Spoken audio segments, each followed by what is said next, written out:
आदेश में उगड़ कालूराम, भीलवाड़ा राज्य राजस्थान। 1 सृष्टि रचना अघोरी महाकाली शमशान में लड़ाई।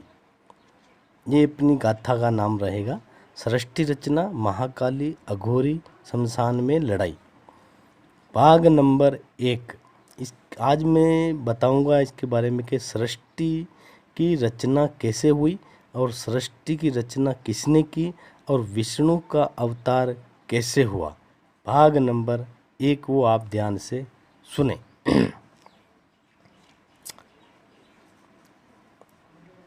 जिस समय समस्त चराचर जगत नष्ट हो गया था, सर्वत्र केवल अंधकार ही अंधकार था। न सूर्य दिखाई देते थे, न चंद्रमा। अन्यान्य ग्रहों और नक्षत्रों का भी पता नहीं था। न दिन होता था न रात। अग्नि, पृथ्वी, वायु और जल की भी सत्ता नहीं थी। प्रधान तत्व से रहित सूना आकाश मात्र शेष था। दूसरे किसी तेज की उपलब्धि नहीं होती थी। अदृष्ट आदि का भी अस्तित्व नहीं था। शब्द और स्पर्श भी साथ छोड़ चुके थे।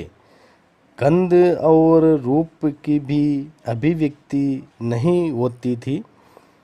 रस का भी अभाव हो गया था। दिशाओं का भी भान नहीं होता था। इस प्रकार सभी ओर निरंतर सूची भेद घोर अंधकार फैला हुआ था। उस समय तत्त ब्रह्म इस श्रुति में जो सत्य सुना जाता है, एकमात्र वही शेष था। जब यह वह ऐसा जो इत्यादि रूप से निर्दिष्ट होने वाला भावात्मक जगत नहीं था, उस समय एकमात्र वह सत्य ही था, जिसे योगीजन अपने हृदयाकाश के भीतर निरंतर देखते हैं। वह सतत्व मन का विषय नहीं है। वाणी की भी वहाँ तक कभी पहुँच नहीं होती।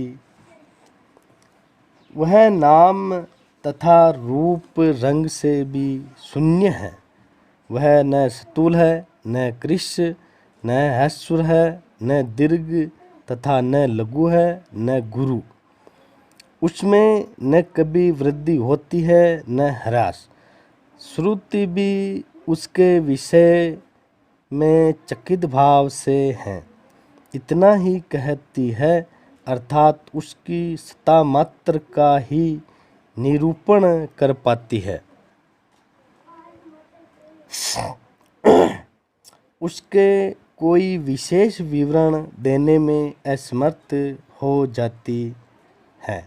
वह सत्य ज्ञान स्वरूप, अनंत परमानंदमय, परम ज्योति स्वरूप, अप्रमेय, आधार रहित, निर्विकार, निराकार, निर्गुण, योगी गम्य, सर्वव्यापी, सबका एकमात्र कारण, निर्विकल्प, निरारंभ, माया शून्य, उपद्रव रहित, अद्वितीय, अनादि, अनंत, संकोच विकास से तथा चिन्मय है। जिस पर ब्रह्मा के विषय में ज्ञान और अज्ञान से पूर्ण उक्तियों द्वारा इस प्रकार विकल्प किए जाते हैं, उसने कुछ काल के बाद सृष्टि का समय आने पर द्वितीय की इच्छा प्रकट की। उसके भीतर एक से अनेक होने का संकल्प उदित हुआ। तब उस निराकार परमात्मा ने अपनी लीला शक्ति से अपने लिए मूर्ति आकार की कल्पना की। वह मूर्ति संपूर्ण ऐश्वर्य गुणों से संपन्न, सर्वज्ञानमय, शुभ स्वरूपा, सर्वव्यापिनी, सर्वरूपा, सर्वदर्शिनी, सर्वकारिणी, सबकी एकमात्र वंदनीय, सर्वाध्या सब कुछ देने वाली और संपूर्ण संस्कृतियों का केंद्र थी।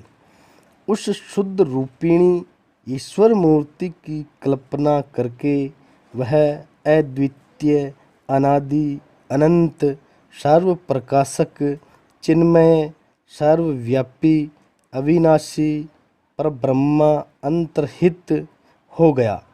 जो मूर्ति रहित परब्रह्म है उसी की मूर्ति चिन्मय आकार भगवान सदाशिव हैं।